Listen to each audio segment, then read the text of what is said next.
오늘은 시편 9편 말씀을 함께 나누겠습니다. 시편 9편이 말씀이 좀 길어서 2시간에 걸쳐서 말씀을 나누도록 하겠습니다. 오늘은 1절에서 10절까지인데 주의 이름을 아는 자라는 제목으로 말씀을 나누겠습니다. 1절부터 시작. 내가 전심으로 여호와께 감사하오며 주의 모든 기사를 전하리이다. 내가 주를 기뻐하고 즐거워하며 지극히 높으신 주의 이름을 찬송하리니 내 원수들이 물러갈 때에 주의 앞에서 넘어져 망합니다. 주께서 나의 의와 송사를 변호하셨으며 보좌에 앉아서 의롭게 심판하셨나이다. 열방을 책하시고 악인을 멸하시며 저의 이름을 영영히 도말하셨나이다. 원수가 끊어져 영영히 멸망하여 사오니 주께서 무너뜨린 성읍들을 기억할 수 없나이다. 여호와께서 영영히 앉으시며 심판을 위하여 보좌를 예비하셨도다. 공의로 세계를 심판하시며 정직으로 만민에게 판단을 행하시리로다. 여호와는 또 압제를 당하는 자의 산성이시여 환난 때의 산성이시로다. 여호와여 주의 이름을 아는 자는 주를 의지하오리니 이는 주를 찾는 자들을 버리지 아니하심이니이다. 아멘. 오늘 시편 9편의 말씀은 다윗이 위기 속에서 하나님으로부터 구원을 받고 감사하는 그런 시편입니다. 오늘 1절에 보니까 1절에서 3절 보면 다윗이 하나님 앞에 감사하는 내용으로 고백이 되어 있어요. 자, 1절부터 보면 내가 전심으로 여호와께 감사하오며 주의 모든 기사를 전하리이다. 내가 주를 기뻐하고 즐거워하며 지극히 높으신 주의 이름을 찬송하리니 내 원수들이 물러갈 때에 주의 앞에서 넘어져 망함이니이다. 오늘 이 다윗이 하나님의 은혜에 대해서 지금 이 은혜에 대해서 하나님을 찬양하는 내용인데 이 내용을 보면 첫째는 이 하나님의 은혜에 대해서 전심으로 여호와께 감사한다 이렇게 돼 있어요. 그리고 둘째는 주의 모든 기사를 전파하리이다. 주의 모든 기사를 전파할 것이다. 또 셋째는 주를 기뻐하고 즐거워한다. 또 넷째는 지극히 높으신 주의 이름을 찬송하겠다. 이런 네 가지의 내용으로 감사의 표현을 하고 있습니다. 감사하고 또 전하고 기뻐하고 즐거워하고 또 찬송하겠다. 이렇게 고백을 하고 있습니다.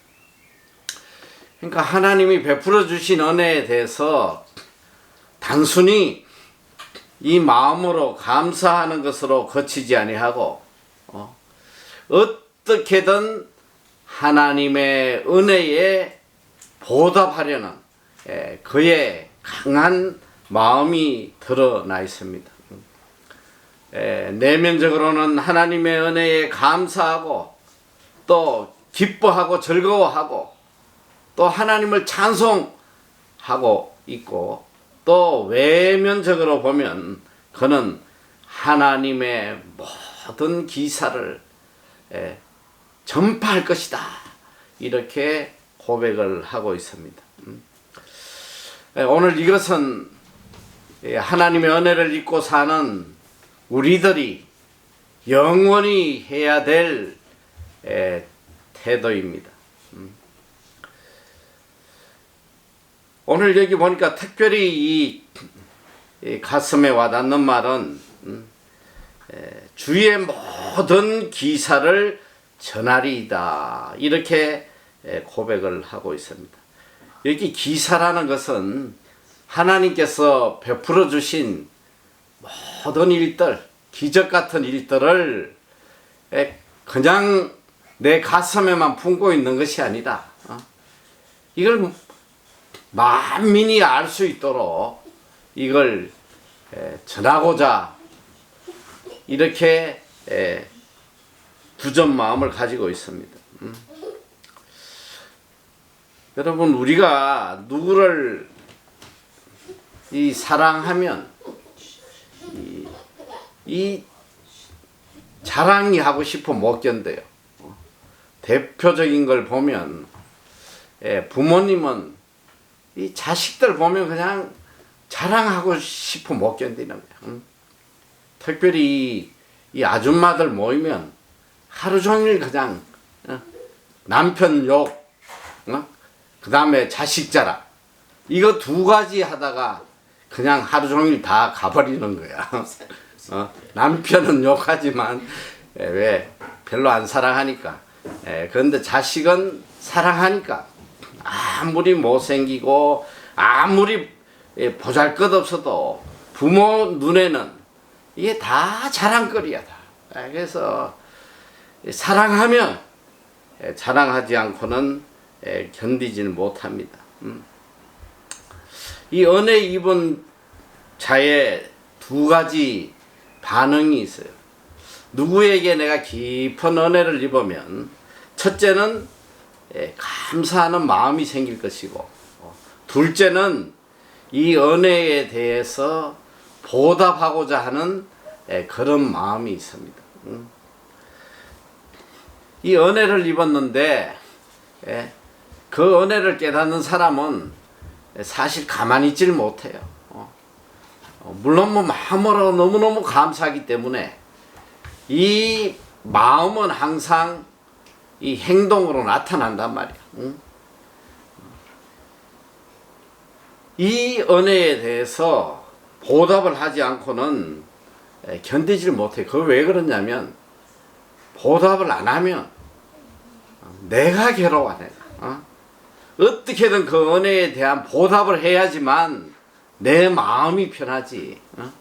이 은혜를 입고 갚지 못하면 마음이 불편해요. 이 인간이 된 사람은 이렇단 말이에요.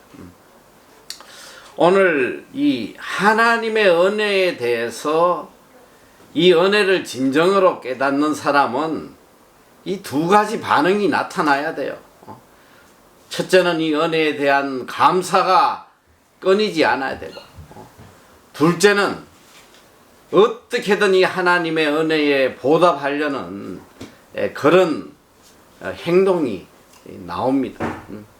오늘 다윗은 이 하나님의 은혜에 대해서 이것이 너무너무 감사하고 또 이 하나님의 은혜를 자랑하지 않고는, 이걸 전하지 않고는 견딜 수 없는 그런 간절한 마음이 있습니다. 이것은 은혜를 입은 사람의 필연적인 반응이에요. 주의 모든 기사를 전하리이다.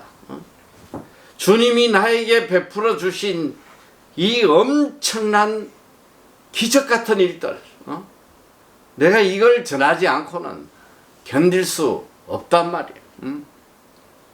이것이 다윗의 마음입니다. 그래서 시편 116편 12절 이하에 보니까 다윗이 이런 고백을 했어요. 여호와께서 내게 주신 모든 은혜를 무엇으로 보답할까? 내가 구원의 잔을 들고 여호와의 이름을 부르며 여호와의 모든 백성 앞에서 나의 서원을 여호와께 갚으리이다. 내게 주신 모든 은혜, 이 은혜를 내가 어떻게 무엇으로 보답할까? 다윗은 이걸 평생 가슴에 품고 산 사람이에요. 안전하서나 항상 어떻게 하면 내가 하나님의 은혜에 대해서 보답을 할까? 이게 믿음의 사람이잖아요. 우리 삶을 뒤돌아보면 하나님의 은혜가 아닌 것이 하나도 없잖아요. 모든 것이 다 은혜예요. 그래서 사실은 그냥 믿음의 사람이라면 늘 머릿속에 내가 어떻게 해야지 이 하나님의 은혜에 대해서 보답을 할까? 이것이 내 생각을 지배하고 있어야 돼. 이게 믿음의 사람이란 말이야. 그런데 이 인간들이 말이지 악해가지고 이 인간관계에서도 보면 그래요. 은혜를 은혜로 생각하고 이걸 갚는 인간이 사실은 참 찾아보기가 어려워. 오히려 이 은혜를 갖다가 악으로 갚는 인간이 더 많단 말이야.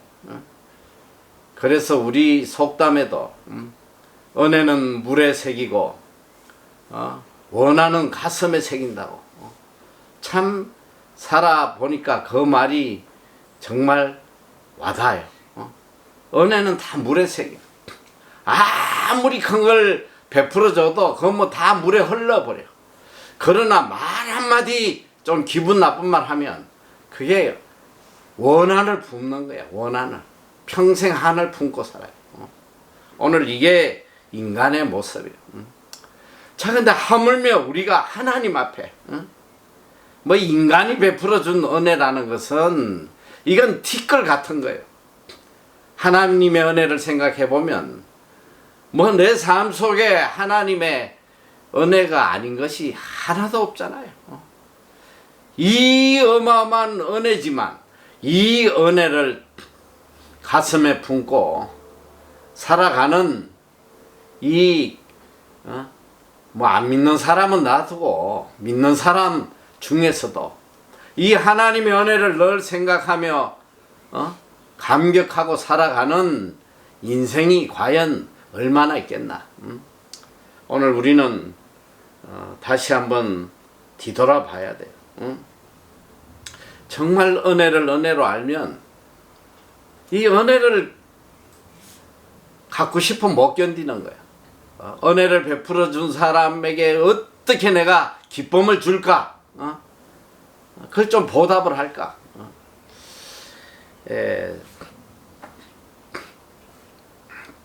제 개인적인 감정입니다만은 이 뉴질랜드 땅에 와서 정말 놀라운 하나님의 기적을 체험하고 살아가잖아요.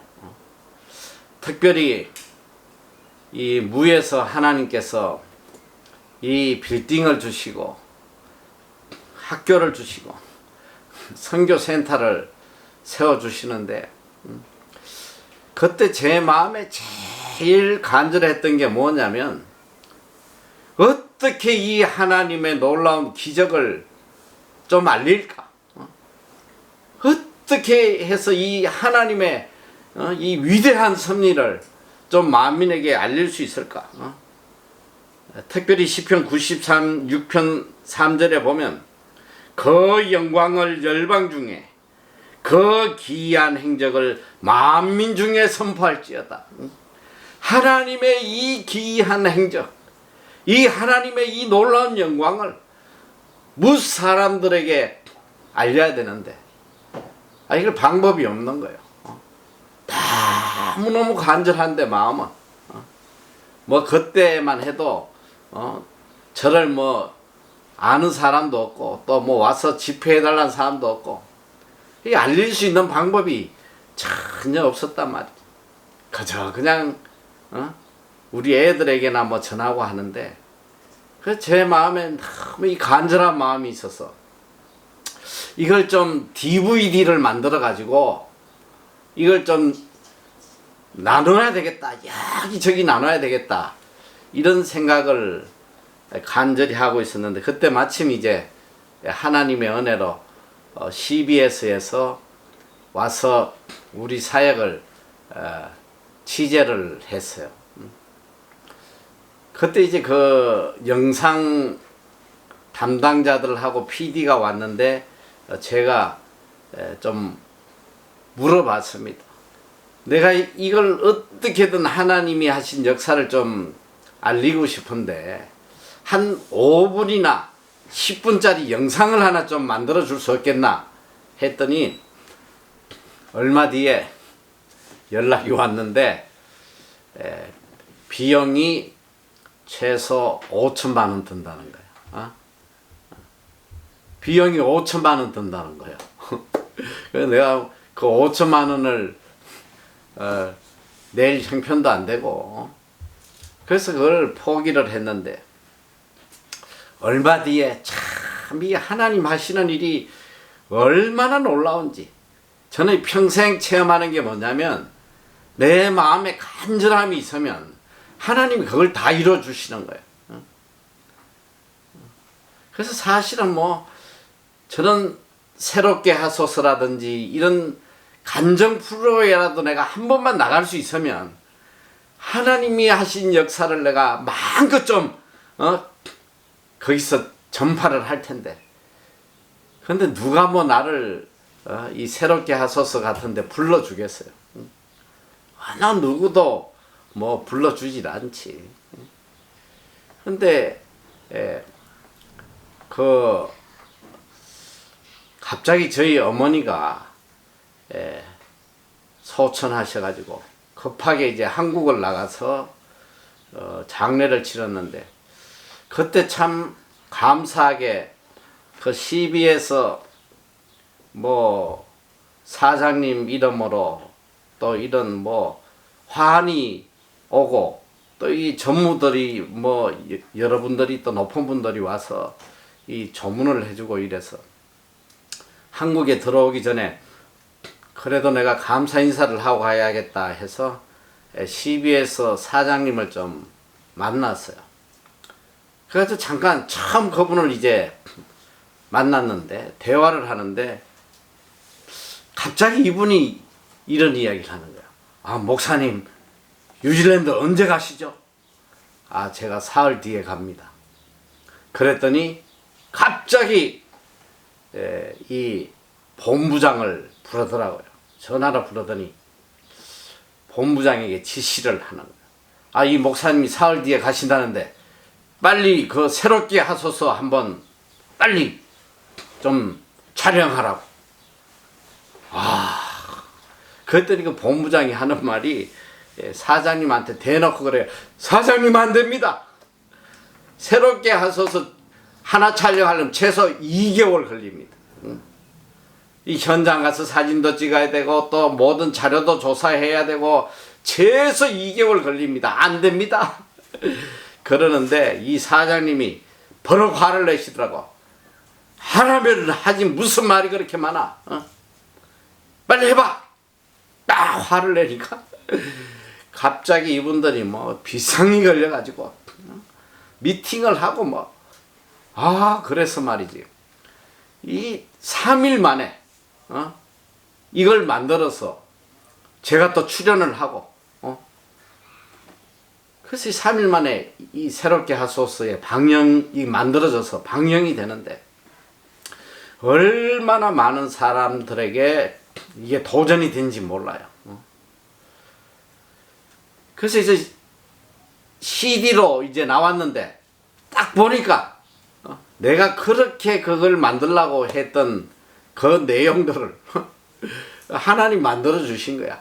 5분짜리가 5천만 원인데 이거는 지금 50분짜리니까 5억을 줘야 만드는 거예요. 이걸 만들어 주신 거예요. 그래가지고 이걸 가지고 영어 버전도 만들고 중국어 버전도 만들고 스페인어 버전도 만들고 전 세계에 뭐 이걸 얼마나 지금 나누고 있는지 몰라요. 이걸 보는 사람마다 너무너무 놀라는 거지. 하나님의 이 기이한 행적.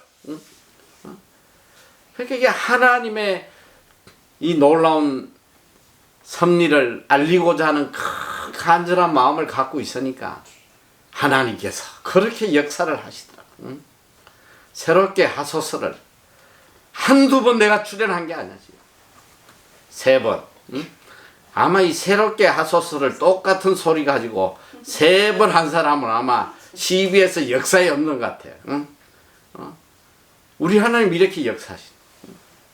그리고 그 뒤로 얼마나 많은 책도 하나님이 가만히 있는데 뭐 출판사 사장이 뉴질랜드까지 찾아와서 책 좀 써달라고 막 그냥 그렇게 또 이야기를 했어. 책을 써서 또 얼마나 많은 책들이 이 하나님의 놀라운 기적을 또 전하게 되고 말이야. 오늘 우리 믿음의 사람들 적어도 하나님의 은혜를 잊고 깨닫고 사는 사람은 일평생 우리가 해야 될 일이 뭐냐면 하나님의 기이한 행적, 하나님의 기사를 전파하는 이것이 우리 삶이 되어야 된단 말이에요. 오늘 다윗의 마음에는 나에게 베풀어 주신 이 하나님의 놀라운 은혜에 대한 이걸 전하고 싶어 이 간절한 마음이 그에게 있었음을 우리가 볼 수 있습니다. 그리고 또 2절에 보니까 내가 주를 기뻐하고 즐거워하며 지극히 높으신 주의 이름을 찬송하리니 이렇게 고백합니다. 은혜를 아는 자는 나에게 은혜를 베풀어 주신 분에 대해서 그분만 생각하면 기쁘고 즐거울 수밖에 없어요. 그분만 생각하면 너무너무 마음이 좋은 거야. 여러분에게 정말 잊지 못할 은혜를 베풀어 준 사람이 있다면 그분을 생각하면 기쁘지 않겠어요? 너무 감사하고 즐겁고 이것은 은혜를 깨달을 때만 가능하단 말이에요. 아무리 은혜를 베풀어 줘도 깨닫지 못하면 이런 반응이 나올 수가 없어. 그러나 이 은혜로 깨달으면 그분을 생각하면 너무너무 감사하고 기쁘고 행복하고 오늘 우리가 하나님이 나에게 베풀어 주신 은혜를 제대로 깨달으면 얼마나 기쁘고 감격스럽겠어. 하나님의 은혜를 생각할 때마다 그 기쁨과 즐거움이 얼마나 크겠냐 말이야. 다윗은 이 은혜를 깨달은 사람이야. 그러니까 이 은혜를 깨달으니까 기뻐 즐거워할 수밖에 없는 거예요. 그리고 이 말씀을 좀 더 깊이 묵상을 해보면 이런 깨달음이 저에게는 오더라고요. 자, 내가 주를 기뻐하고 즐거워하며 이 말은 또 다른 말로 하면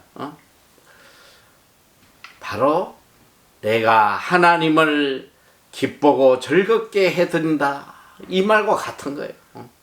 자, 내가 하나님으로 인하여 기뻐하고 즐거우면 아버지께서 자식이 기뻐하고 즐거워하는데 당연히 기쁘고 즐거운 거 아니에요? 응? 부모가 언제 제일 기쁘고 즐겁냐? 내 자식이 행복해하면 그게 내가 제일 행복한 거야. 이게 부모의 마음이거든. 내가 하나님으로 인해서 하나님의 은혜로 인해서 기뻐하고 즐거워하는 이 모습을 보는 하나님의 마음은 더 기쁘고 즐거운 거란 말이야. 오늘 이것이 자녀된 우리의 도리입니다. 주의 모든 기사를 전하리이다. 이 다윗은 모든 기사라고 그랬어. 모든 기사. 어떤 특별한 하나의 기적의 역사가 아니라 그 삶 전체를 그 삶 속에 역사했던 모든 일들을 감격해 하고 이걸 전하려고 애를 씁니다. 우리가 조금만 생각해 보면 우리 삶에 행해졌던 하나님의 기사가 헤아릴 수 없다는 걸 알게 될 거예요. 한순간도 하나님의 은혜가 없었던 적이 없거든요. 모든 것이 하나님의 기적이에요. 이걸 깨달으면 어떻게 되냐? 평생 하나님의 은혜를 찬양하지 않을 수가 없어요. 지극히 높으신 주의 이름을 찬송하리니. 이 은혜를 깨달았는데 어떻게 찬송이 나오지 않겠어? 그저 앉으나 서나 자나 깨나 그냥 입만 열면 그냥 하나님의 은혜에 대한 찬송이 쏟아져 나와야지만 이것이 은혜를 아는 자요. 이 은혜에 합당한 삶을 살아가는 자입니다.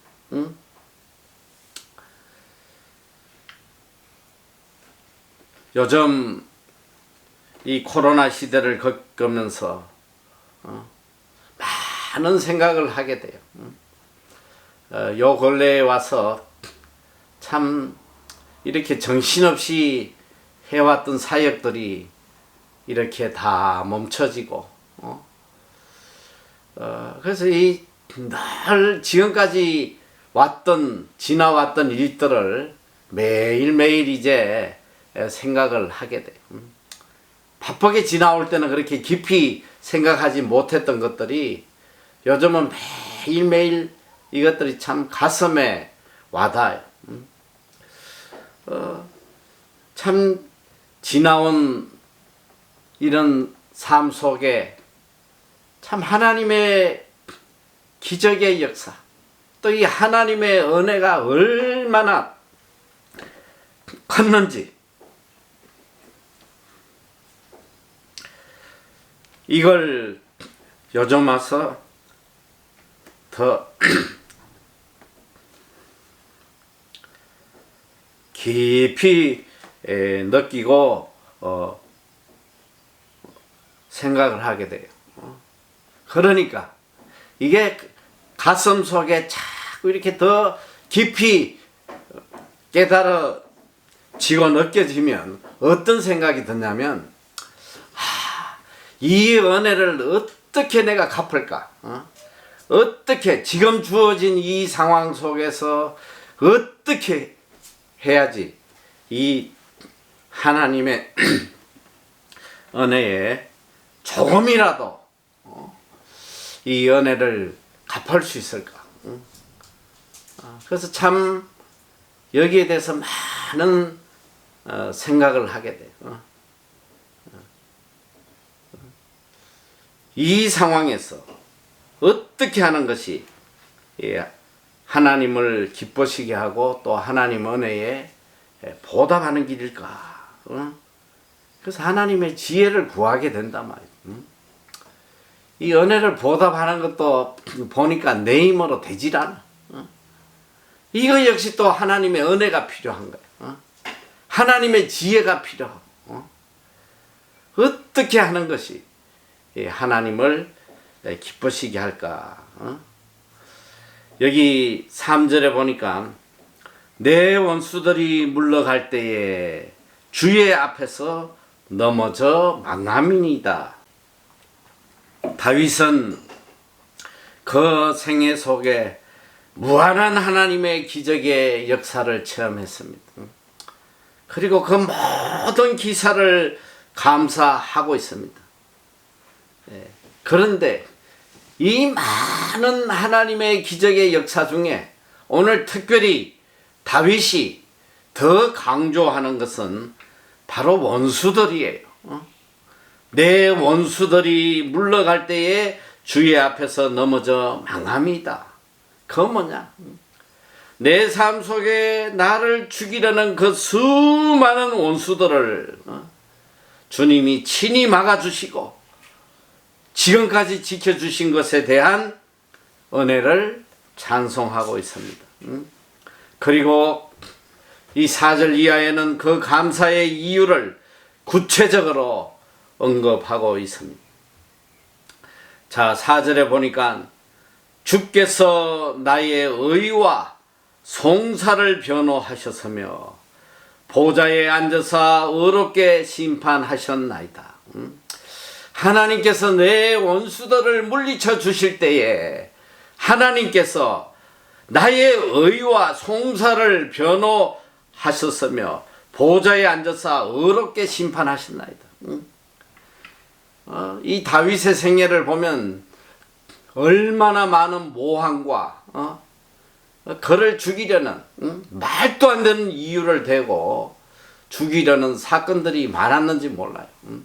사울부터 시작해서 나중에 아들 압살롬까지 또 그의 가장 믿었던 이 신복들까지도 그를 모함하고 그를 어떻게든 죽이려고 할 때에 그때 하나님께서 어떤 은혜를 베푸셨냐. 주께서 나의 의와 송사를 변호하셨으며 보좌에 앉아서 의롭게 심판하셨다. 참 이게 이 감격적인 말이잖아요. 적어도 다윗이 하나님 앞에 이런 고백을 할 수 있었다는 것은 그가 하나님 앞에 얼마나 의롭게 살고 정결하게 살았는지 그의 모습을 우리가 볼 수 있습니다. 이 고백은 하나님 앞에 의롭게 산 자만이 할 수 있는 고백이에요. 내가 하나님 앞에 악을 행하고 내 뜻대로 살아왔던 자가 어떻게 하나님 앞에 이런 고백을 할 수 있겠어요? 주께서 나의 의와 송사를 변호하셨으며 보좌에 앉아서 의롭게 심판하셨나이다. 하나님의 공의의 심판대 앞에서 나의 의로움이 인정받은 그 감격, 그 기쁨, 이것이 너무 감사한 거예요. 하나님 앞에. 여러분, 이거보다 더 큰 감격이 있겠습니까?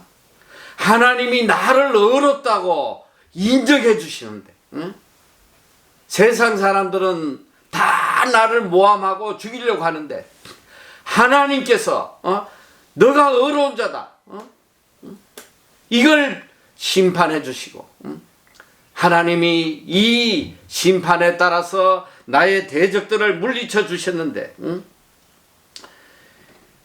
이거보다 더 감격스러운 일이 어디 있겠냐 말이지. 적어도 하나님이 나를 의롭게 판단해 주시는 그 삶. 참 우리가 하나님 앞에 이런 고백을 할 수 있는 자가 돼야 돼. 하나님께서 저를 의롭게 판단해 주셨습니다. 하나님은 저의 의로움을 아시잖아요. 세상이 다 나를 욕하고 악한 놈이라고 죽이려고 하지만 주님은 나의 의로움을 아시잖아요. 이것이 너무너무 감격스러운 거야. 또 뒤에 다시 그는 여기에 대해서 하나님에게 또 감사 감격하는 내용이 나옵니다.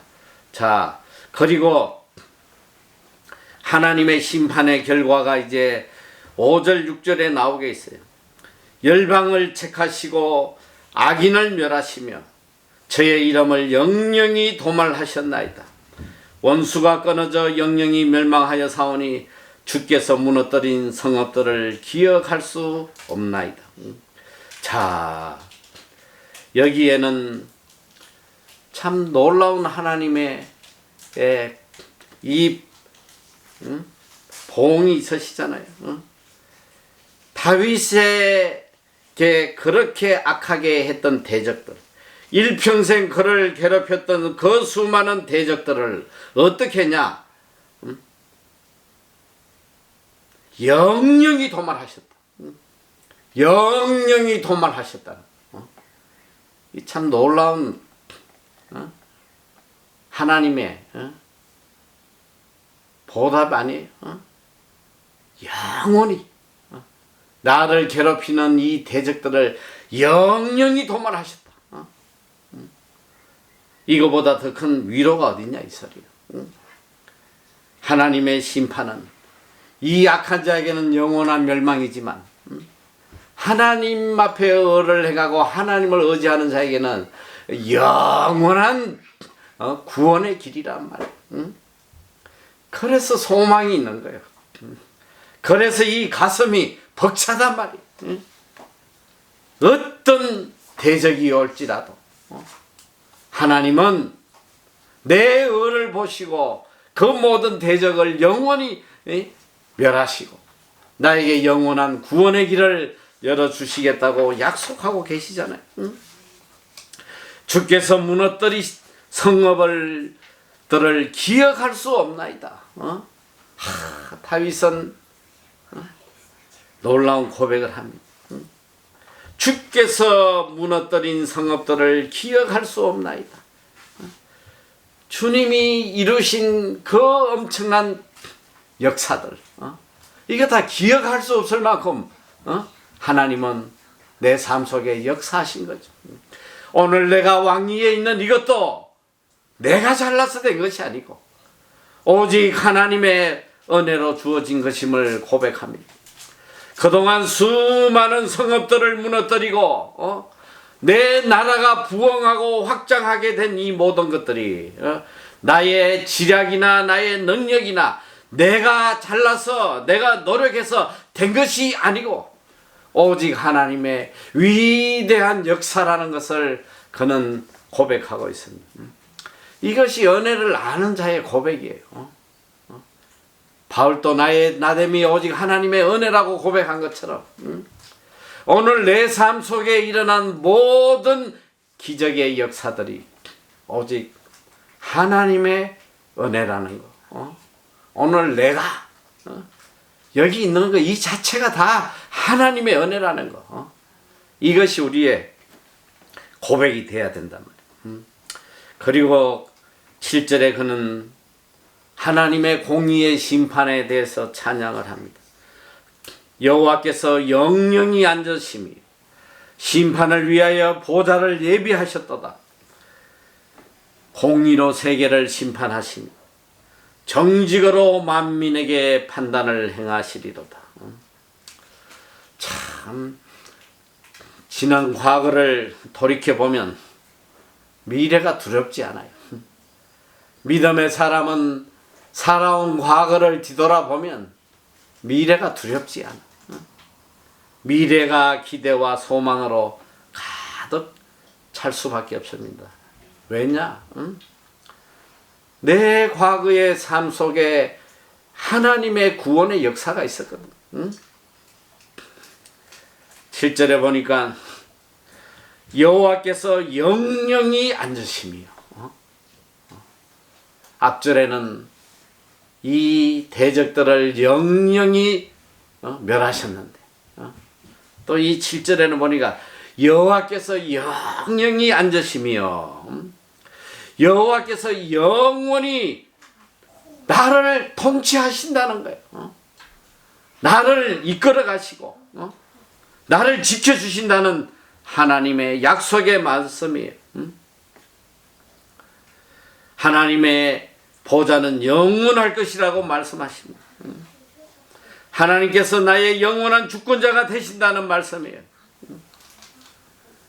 이 한 말씀만 우리가 제대로 깨달아도 얼마나 큰 힘과 소망이 생기는지 몰라요.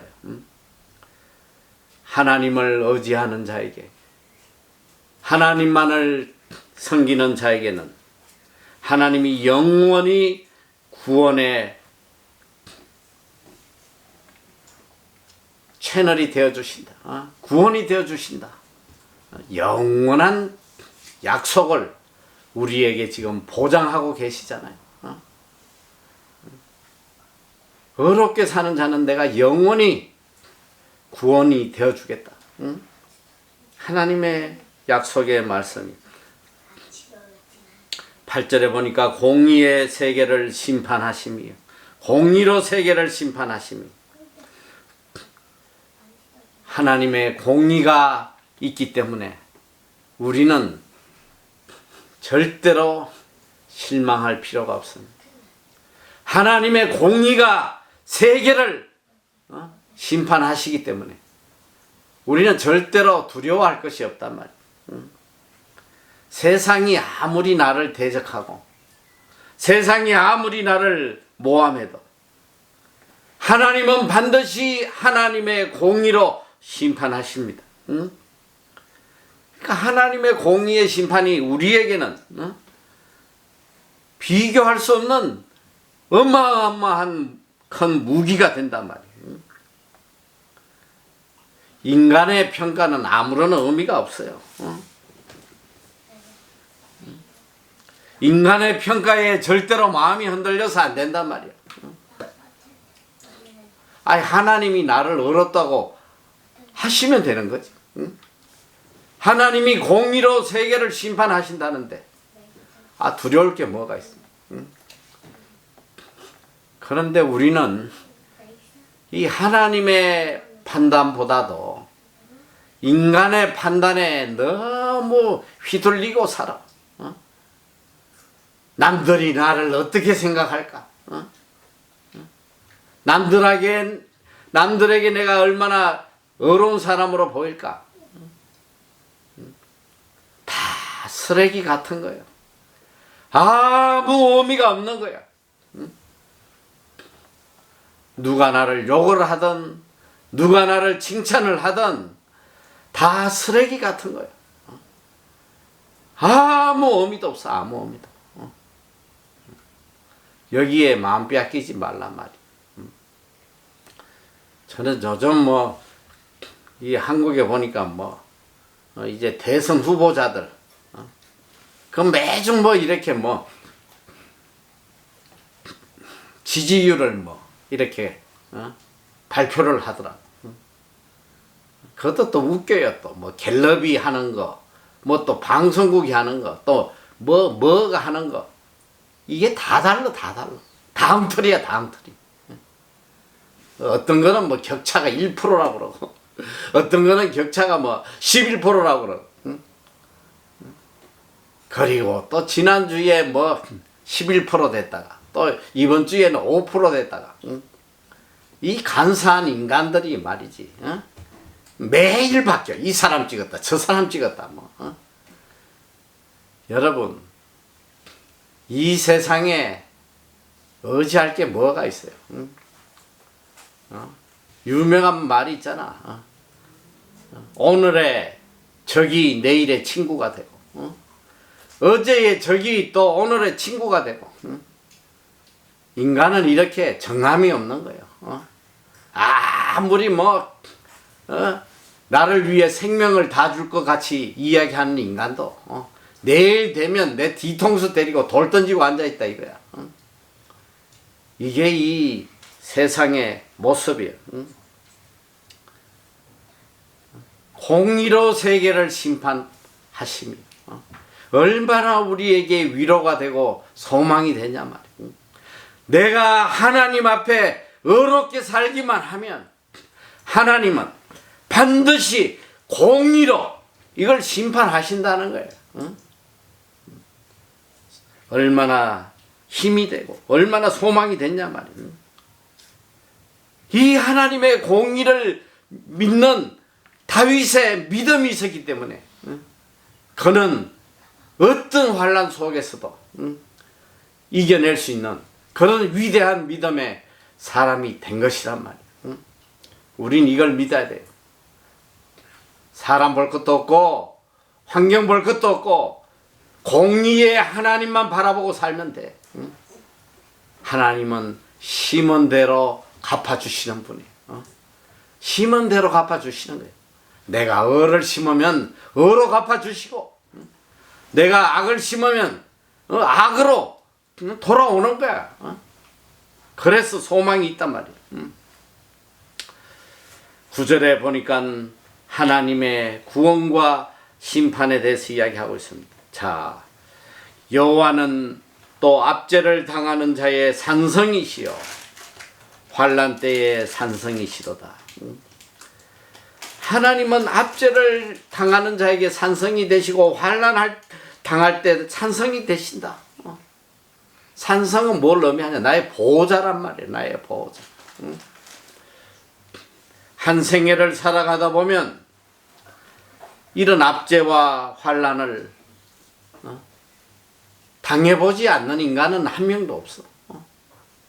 일평생 살아가다 보면 나를 압제하는 이런 환난의 때가 얼마나 오는지 몰라요. 이거는 믿음과 안 믿는 이런 문제가 아니야. 믿는 자에게도 동일하게 압제와 환난의 시기가 온단 말이에요. 자, 한번 보세요. 우리 삶에 얼마나 다양한 압제와 환난들이 오고 있는지. 첫째로 환경적인 압제. 이 압제라는 거는 압박이 나를 짓누르는 숨이 막힐 것 같은 그런 빠져나갈 수 없는 그런 환경들을 이야기하는. 지금 보세요. 환경적으로 경제적으로 지금 이 압제받고 있는 사람들이 얼마나 많아. 이 코로나가 오니까 그냥 경제가 다 무너져서 그 경제적인 압박 속에서 고통받고 있는 자들.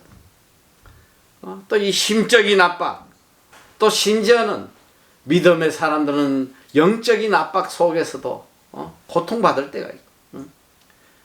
이 환난도 같은 의미예요. 얼마나 다양한 환난들이 우리를 압박하고 있는지 몰라. 선인이든 악인이든 누구에게나 이 압제와 환난이 오기 마련인데, 문제는 뭐냐? 이 압제와 이런 환난이 올 때에 피할 길이 있느냐 없느냐, 이게 문제란 말이에요. 악인들에게는 압제와 환난이 파멸의 길이요, 하나님을 의지하는 자에게는 압제와 환난이 구원의 길이고 오히려 영화롭게 되는 길이야. 시편 91편 14절 이하에 말씀하시잖아요.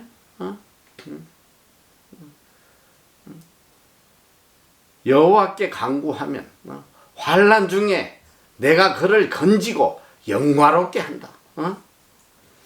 환난 중에 오히려 건져서 더 영화롭게 한다는 거예요. 하나님을 의지하는 자에게는 환난이 영화롭게 되는 길이지만 악인에게는 이것이 파멸의 길이 되는 거예요. 오늘 다윗은 고백하잖아요. 여호와는 또 압제를 당하는 자의 산성이시여 환난 때에 산성이시로다. 그 이유는 바로 하나님께서 나의 보호자가 되시기 때문에 그래요. 어렵게 사는 자들, 하나님만을 의지하는 자들에게는 하나님은 항상 산성이 되신다. 얼마나 감격적인 말씀이야. 그러니까 우리는 압제든 환난이든 이것이 두려운 게 아니라 내가 얼마나 하나님 앞에 어렵게 사느냐 못 사느냐, 이것이 두려운 문제란 말이야. 오늘 찬양했던 시편 18편 말씀, 나의 힘이 되신 여호와여 내가 주를 사랑함이니이다. 여호와는 나의 반석이시여 나의 요새시여 나를 건지시는 자시여 나의 하나님이시여 나의 피할 바이시여 나의 방패시여 나의 구원의 뿌리시여 나의 산성이시로다. 내가 찬송받으실 여호와께 아뢰리니 내 원수들에게서 구원을 얻으리로다. 이 얼마나 감격적인 말씀이냐 말이야. 오늘 우리가 두려워할 것은 아무것도 없어요. 코로나도, 경제적인 문제도, 내 미래의 모든 문제들도 이것이 두려운 게 아니에요. 이것이. 내가 진정 두려워해야 될 것은 내가 얼마나 하나님 앞에 의롭게 사느냐, 얼마나 하나님의 뜻을 붙잡고 살아가느냐, 이것이 두려운 문제. 그리고 결론적으로 10절 주의 이름을 아는 자는 주를 의지하오리니 이는 주를 찾는 자들을 버리지 아니하십니다.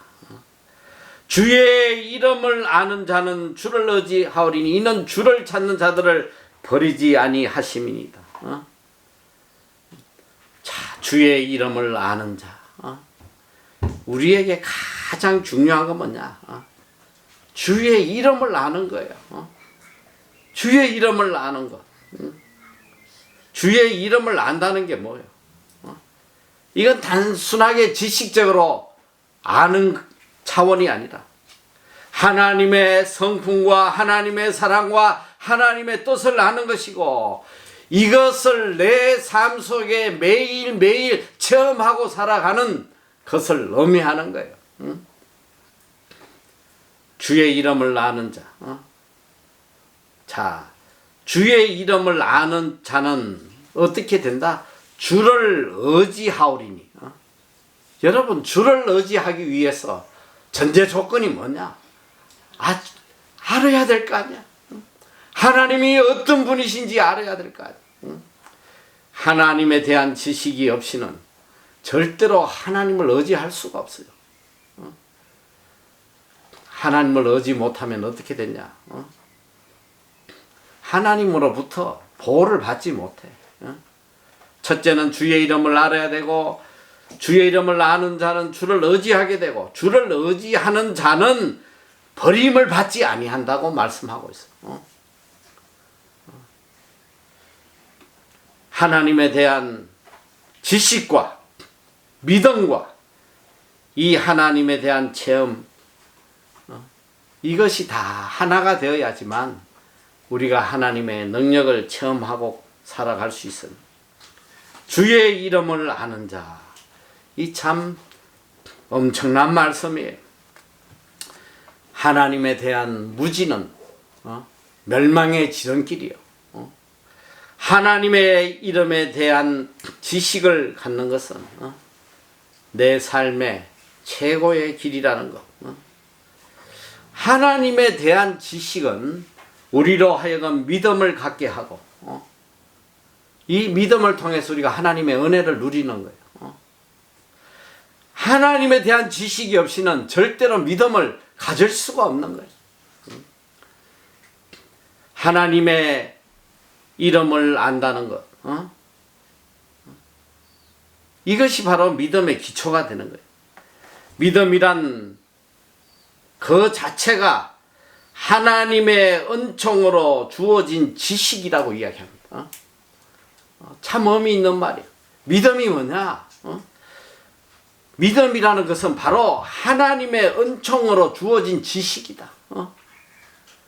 하나님의 은총으로 주어진 이 지식이 있어야지만 내 믿음이 존재하는 거예요. 지식 없는 믿음은 있을 수가 없어. 자, 믿음이 없는 지식은 있을 수 있지만 지식이 없는 믿음은 존재하지 않는 거예요. 맹목적인 믿음은 눈을 뜨고 있으나 보지 못하는 거예요. 눈은 달려있는데 보지 못해. 이게 맹목적인 믿음. 무지한 가운데 보이는 열심은 저주를 받는다고 그래. 하나님에 대한 지식이 없이 열심만 있으면 이건 저주의 지름길이라는 거예요. 왜냐? 이 결과 그들은 하나님을 섬긴다고 하면서 우상을 섬기다가 다 멸망하는 거예요. 이게 구약의 역사잖아. 하나님에 대한 지식이 없다 보니까 헛된 신들을 섬기다 멸망하는 거예요. 믿음에는 반드시 지식이 따라야 됩니다. 그래서 성경은 이 믿음을 때로는 지식과 동일하게 사용을 해요. 이사야서 53장 11절에 보면 나의 의로운 종이 자기 지식으로 많은 사람을 의롭게 하며 또 그들의 죄악을 친히 담당하리라. 여기에 지식이라는 것은 바로 믿음을 이야기하는 것입니다. 자, 우리가 이 구약의 선지서를 계속 공부하면서 이스라엘이 멸망한 이유를 우리가 배웠잖아요. 이스라엘이 왜 멸망했냐? 하나님에 대한 지식이 없어서 망한 거예요. 호세아 4장 6절. 내 백성이 지식이 없으므로 망하는도다. 내가 지식을 버렸으니 나도 너를 버려 내 제사장이 되지 못하게 할 것이요 내가 내 하나님의 율법을 잊었으니 나도 내 자녀들을 잊어버리리라. 지식이 없어서 망했단 말이에요. 지식이 없어서. 여기 보니까 주를 찾는 자들을 버리지 아니하십니다. 주를 찾을 수 있다는 것은 바로 하나님에 대한 지식이 있어야 찾을 수 있는 거예요. 첫째, 주를 아는 자, 하나님에 대한 지식이 있는 자는 주를 의지하고 또 주를 의지하는 자는 주를 찾기 때문에 버림을 당하지 않는다. 이렇게 말씀하고 있습니다. 호세아서 6장 3절에도 보면 그러므로 우리가 여호와를 알자. 힘써 여호와를 알자. 그의 나오심은 새벽빛같이 일정하니 비와 같이 땅을 적시는 늦은 비와 같이 우리에게 임하시리라 하리라. 오늘 우리가 참 주의 이름을 알기 위해서 얼마나 간절하게 하나님께 구해야 되는지 몰라요. 우리의 지식으로 하나님을 알 수가 없어요. 하나님께 간구해야 됩니다. 여호와여 주의 이름을 아는 자는 주를 의지하오리니 이는 주를 찾는 자들을 버리지 아니하심이니이다. 하나님의 약속의 말씀이에요. 주의 이름을 알고 주를 의지할 때 하나님이 우리를 결단코 버리지 아니하시고 지켜주신다고 약속하시잖아요.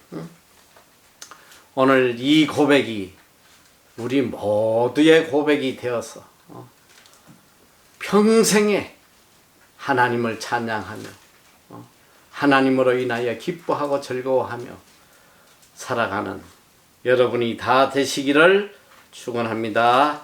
기도하겠습니다. 사랑의 하나님 감사합니다.